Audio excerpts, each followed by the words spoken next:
Welcome to the Growing in Grace podcast, where you can listen in on some casual conversation about the good news of Jesus without all of the inconsistent religious double talk. If you've ever struggled with feelings of hopelessness, guilt, and despair, or wondered if you're really right with God, it's time to discover the true freedom that comes with the gospel of unlimited and overflowing grace. Welcome again to the Growing in Grace podcast. Now in our 20th year, I'm Mike Kapler, and with me, well, you might know him as Mr. Breeze, but he's so cool that some have called him Mr. Freeze. Just don't call me Mr. Bill. You know, it's funny you brought that up. Mr. Bill from the old Saturday Night Live, like from decades ago when the show was funny. Because on the last program, I almost brought it up. But on our last program, you said something, and I can't remember what it was, but it made me think about John Belushi and Dan Aykroyd doing that cheeseburger restaurant thing. You have to YouTube it for those of you youngsters out there, but they're just, people would want to order a hamburger. No hamburger, cheeseburger. They'd always order a Coke, and they'd say, no Coke, Pepsi. I haven't seen that one in years. Definitely got to YouTube that one. Yeah, those were the good old days. That was Saturday Night Live was good back then. And Mr. Bill, yeah. For some reason, we were talking about Mr. Bill the other day in my family, and I do not remember why either. It's funny, the references come up, and you laugh about them, but you can't remember why. But that's okay. The main thing is that we talk about the good news, and fortunately, still at this point in my life, I still remember it. The good news. The gospel. Yeah, I hear you. I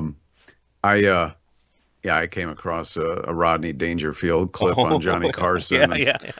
It just popped up on my smart TV, and so I thought I'm going to click on this because it said something about how he had Johnny in stitches. Yeah.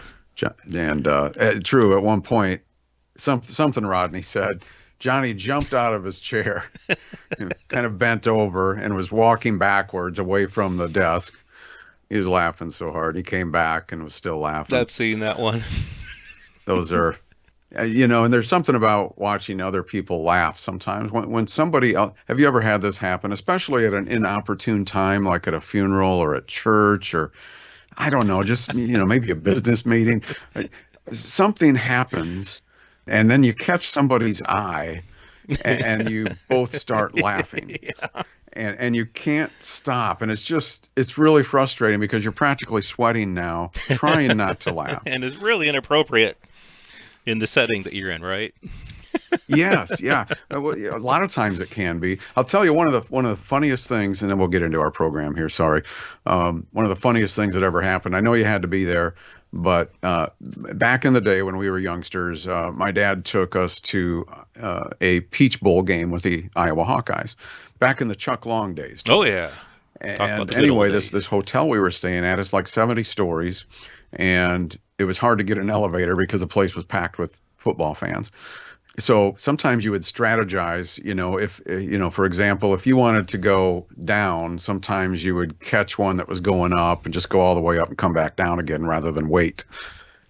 Well, we got on the elevator. It was just us and another lady, and we're standing there. And my younger brother, he was in his early teens or something like that. And this lady was in there with us. Well, all of a sudden, she's lunging for the buttons on the elevator. She had forgot to hit her button. Oh.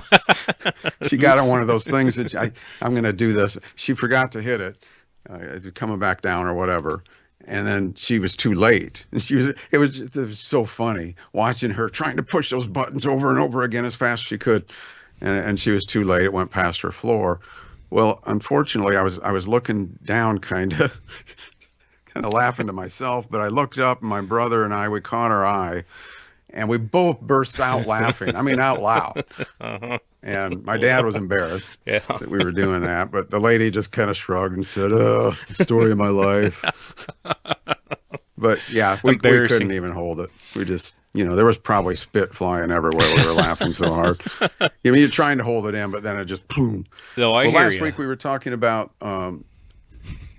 what is often considered by today's modern Christianity as a foundation for our belief system, and that is something Jesus said about loving the Lord your God with all your heart, all your soul, all your mind, and your neighbor as yourself.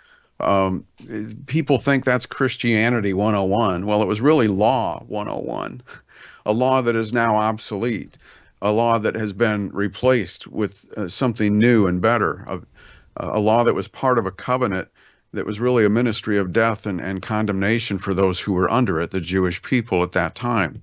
So that was on the last program, if you need to go back and get caught up with that. But we were running out of time on this last program, so I didn't want to stretch it too long, Joel. But one thing I wanted to follow up on with that was, if you or me or any of us today want to apply any, just name one, apply any part of that Mosaic law to our lives today, again, a ministry of death and condemnation, one that was considered unprofitable, useless, the New American Standard says, the inability for it to give life, unable to give life, unable to provide righteousness.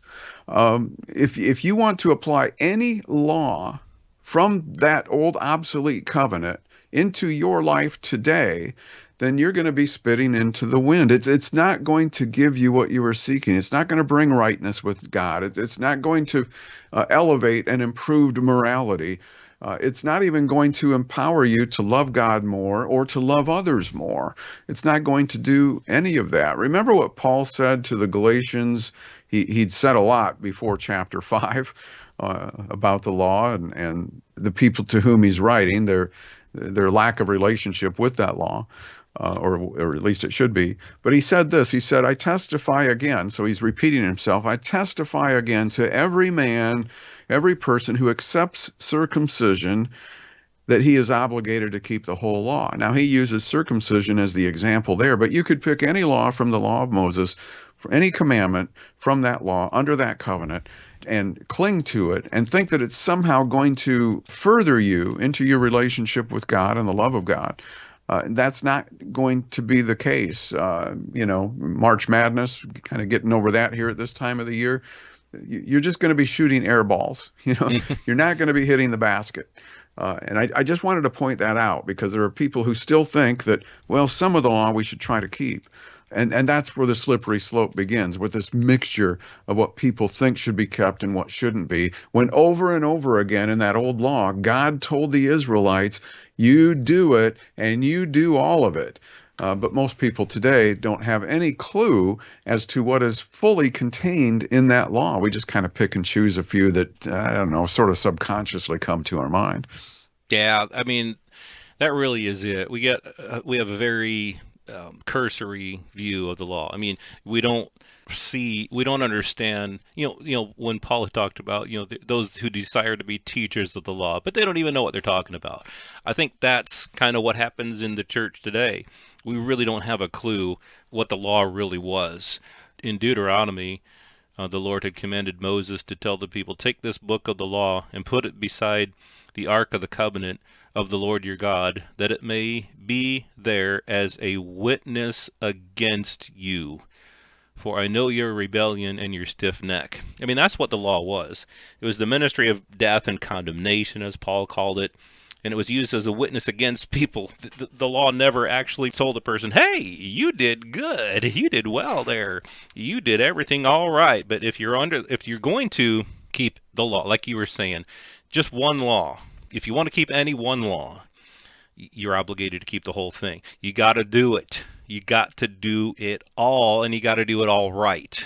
You got to do everything right. If you're going to add any law in Leviticus, God said, Leviticus 18:5.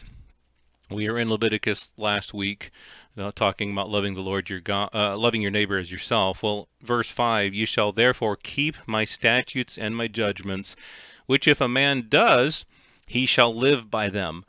I am the Lord. I mean, if you do them, you'll live by them.